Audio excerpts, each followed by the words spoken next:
Ikinalarma po ng Philippine Coast Guard ang presensya ng 4 na research ship ng China sa loob ng exclusive economic zone ng Pilipinas. Nakatutok si Chino Gaston. Gamit ang dark vessel detection technology mula sa Canadian government, na-detect ng Philippine Coast Guard ang 4 na Chinese research ship sa loob ng ating exclusive economic zone.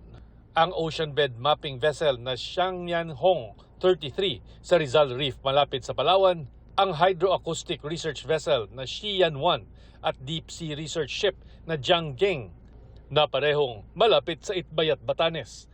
At barkong Zhu Haiyun na nasa 170 nautical miles mula Bolinao, Pangasinan. Ikinababahala ng PCG ang barkong ito na isa raw drone mothership o may dalang mga underwater at aerial drone. This time around, 4 siya na sabay-sabay with different capabilities. Nagpadala na ang PCG ng mga barko at eroplano para obserbahan at itaboy ang mga barkong anilay hindi simpleng dumadaan lang sa EEZ. Hindi nila pwedeng sabihin na they're actually exercising just freedom of navigation dahil obviously yung movement ng Chinese research vessel would show na may ginagawa silang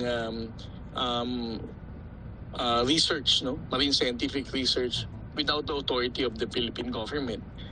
Ayon sa Chinese Embassy, nagsasagawa ng scientific research ang Jianggang sa hilagang bahagi ng Pilipinas at dumaraan sa Bashi Channel, habang ang 3 iba pa ay nasa South China Sea para magsagawa umano ng scientific mission. Git ng embahada, lahat ng aktibidad sa paglalayag at pananaliksik ng mga barkong ito ay alinsunod sa international law at mga kaukulang kasunduan, kaya't hindi raw dapat questionin. Bukod sa mga yan, ipinost ng security analyst na si Ray Powell na namataan din ang Chinese Navy reconnaissance vessel na may bow number 797 sa laot sa pagitan ng Bajo de Masinloc at mainland Luzon. Inuugnay ito ni Powell sa mangyayaring balikatan live fire exercises sa North Luzon. Bilang tugon kay Powell, pinuna ng Chinese Embassy ang paglahok ng 17,000 sundalo at paglahok ng Japan sa balikatan. Kung ganito raw ang itsura ng isang defensive exercise, ano pa raw kaya ang itsura kung may escalation o pag-igting ng tensyon? Kapayapaan at stability raw ang kailangan ng rehiyon at hindi block politics at paghahanda para sa komprontasyon. Chino Gaston, Nakatutok, 24 Oras. Bukas ay naasahang i-adapt ng House Justice Committee ang kanilang committee report tungkol sa impeachment ni Vice President Sara Duterte. Pero ngayon pa lang, isang kongresista nagsabing hindi raw sasali sa botohan ng impeachment sa plenaryo. Nakatutok si Jonathan Andal. 2026. Magkikita ulit bukas sa mga miyembro ng House Justice Committee at inaasahang i-adopt na nila ang committee report na nagsasabing may probable cause para i-impeach si Vice President Sara Duterte. Sabi ni Justice Committee Chairperson Batangas Representative Jeremy Luistro, kasama sa i-adopt bukas ng umaga ang articles of impeachment. Pagkatapos, ipadadala na ito sa plenaryo para ikonsidera na maisalang sa debate at botohan ng lahat ng kongresista. Pero si Representative Edgar Erice nagsabing hindi sasali sa botohan ng impeachment. Hindi ko sinasabi na walang pagkukulang o pagkakamali si VP Sara, pero sa tingin ko ayoko maging parte nitong moro-moro na ito na labanan ng mga dinastiya at hindi naman talaga ito sa pagsusulong ng accountability, hindi naman ito sa pagsusulong ng governance. Sabi ni Erice, personal na desisyon niya ang hindi pagsali sa botohan ng impeachment at hindi ito desisyon ng kinabibilangang Liberal Party.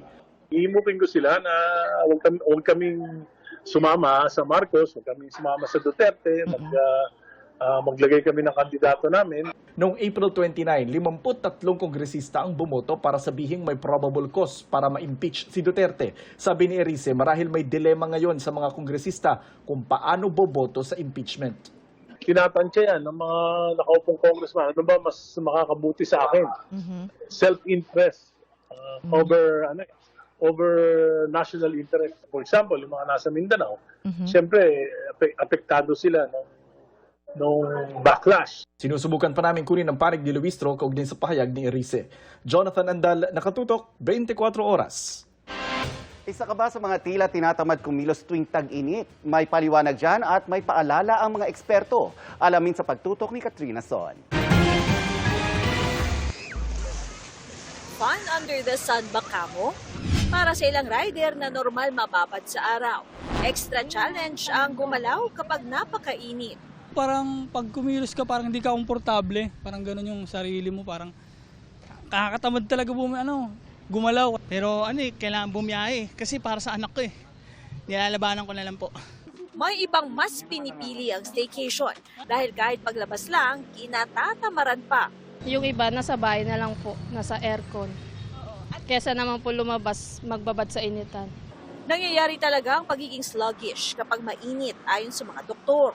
Tawag actually dyan is called summer lethargy. Sa mga warm-blooded creature gaya ng mga tao, natural na aktibo ang katawan para mapanatili ang normal na init sa loob. Pero kapag umiinit sa paligid, mas nagiging aktibo ang katawan. Kapag mainit kasi, yung katawan natin, we need to use a bit of more of energy. Ibig sabihin din nun, mas mataas yung chance ng katawan natin para mapagod. Kaya kung para kang tinatamad o napapagod, paraan daw iyan ng pag-slow down ng katawan.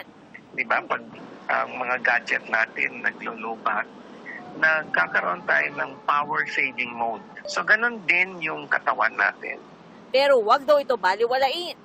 Kung tila mas irritable ka bukod pa sa ramdam ng katamaran, posible ring senyales ito ng dehydration. Nahihirapan kasing gumana ang utak at katawan kapag kulang sa fluids. Payo ng mga eksperto, laging uminom ng tubig. Mainam din ang buko juice at iba pang electrolytes. Mas mahirap ding mag-digest o tumunaw ng pagkain kapag mainit, kaya better ang lighter meals. Maaari ring maglagay ng cooling towels para ma-relax ang katawan. At syempre, maligo. Dahil ngayong tag-init, dapat cool ka lang.